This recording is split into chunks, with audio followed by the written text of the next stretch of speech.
Shalom, saudara terkasih di dalam Tuhan Yesus Kristus. Hari ini saya teringat tentang satu kisah yang luar biasa di Alkitab dari seorang yang bernama Daud. Ketika Daud lari ke Gua Adulam.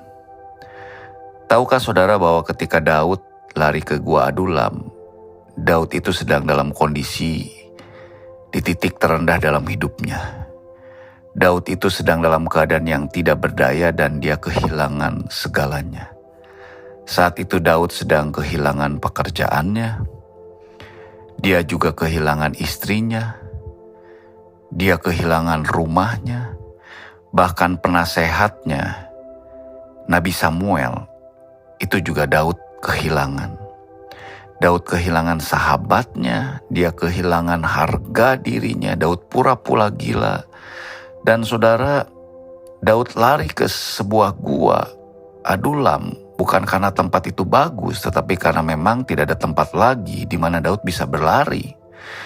Dan saudara bisa lihat dari Mazmur 142, itu adalah perasaan Daud ketika Daud ada di gua Adulam. Alkitab menuliskan, aku sesak. Daud berkata, semangatku lemah lesu. Musuhnya terlalu kuat. Dan saudara, di tengah-tengah situasi itu, tahukah saudara bahwa yang datang dalam kehidupan Daud justru orang-orang yang justru juga dalam keadaan yang tidak baik. Alkitab menuliskan orang-orang yang kesukaran itu datang. Orang-orang yang dikejar hutang piutang, orang-orang yang sakit hati datang kepadanya. Tapi Alkitab menuliskan justru di Gua Adulam itulah. Gua Adulam adalah tempat restorasi di mana saudara, di situ orang-orang yang hancur diubahkan Tuhan justru menjadi jenderal-jenderal yang luar biasa, saudara. Di tengah-tengah Gua Adulam yang tanpa harapan, Tuhan sedang mengubah jalur hidup Daud seperti yang Tuhan ingin lakukan, saudara. Oleh karena itu sebetulnya apa sih seringkali, kenapa mungkin hal-hal yang tidak baik, penderitaan seringkali terjadi dalam hidup kita? Apa sih maksud Tuhan dalam penderitaan? Yang pertama, seringkali Tuhan mengizinkan penderitaan untuk membuat kita bisa semakin mendekat kepada Dia. Di Gua Adulam itulah saudara, Daud itu cry out. Dia berseru kepada Tuhan. Dia mendekatkan diri kepada Tuhan.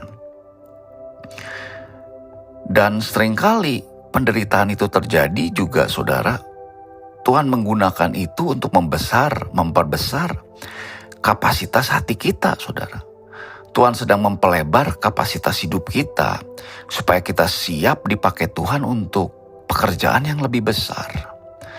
Dan ada kalanya juga Tuhan memakai penderitaan untuk melatih saudara kekuatan kita. Saya teringat tentang satu kisah yang luar biasa dari seseorang yang bernama Abraham Lincoln. Tahukah saudara bahwa tahun 1831 Abraham Lincoln itu mengalami kebangkrutan dalam usahanya. Tahun 1832 dia kalah dalam pemilihan lokal. Tahun 1833 dia bangkrut, saudara. 1835 istrinya meninggal. 1836 dia menderita tekanan mental, saudara. 1837 dia ikut kontes pidato dan dia kalah.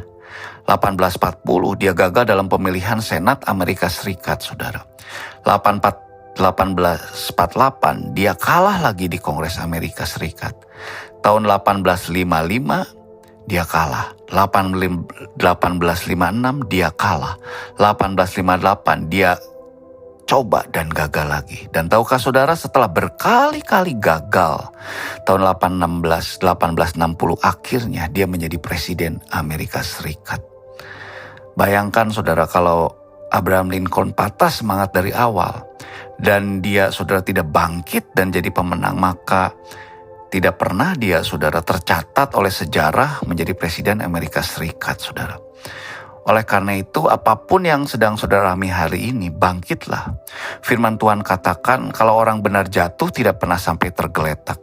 Karena kita punya Tuhan yang menopang kita semuanya. Dan Tuhan punya janji, walaupun kita mengalami proses badai dan goncangan, janji Tuhan itu ya dan amin. Jangan pernah menyerah saudara, tapi terus bangkit. Jangan pernah menyerah, meskipun jatuh bangkit lagi saudara. Karena ada kalanya juga maksud Tuhan dari penderitaan adalah mungkin juga Tuhan ingin kita melayani sesama kita. Jadikan saudara situasi yang tidak baik dalam hidup kita adalah sarana untuk kita melayani sesama kita. Dan seringkali lewat penderitaan Tuhan ingin menyatakan kemuliaan-Nya. Biar hari ini saya berdoa, saudara yang mendengarkan firman Tuhan ini, jikalau saudara rasanya mau menyerah, rasanya saudara pengen keluar, dan rasanya kehilangan iman, saya berdoa pagi hari ini, biar kiranya Tuhan memberikan pengharapan yang baru, Tuhan memberikan kekuatan yang baru, dan tetap semangat menjalani hari-hari bersama dengan Tuhan Yesus Kristus. God bless you.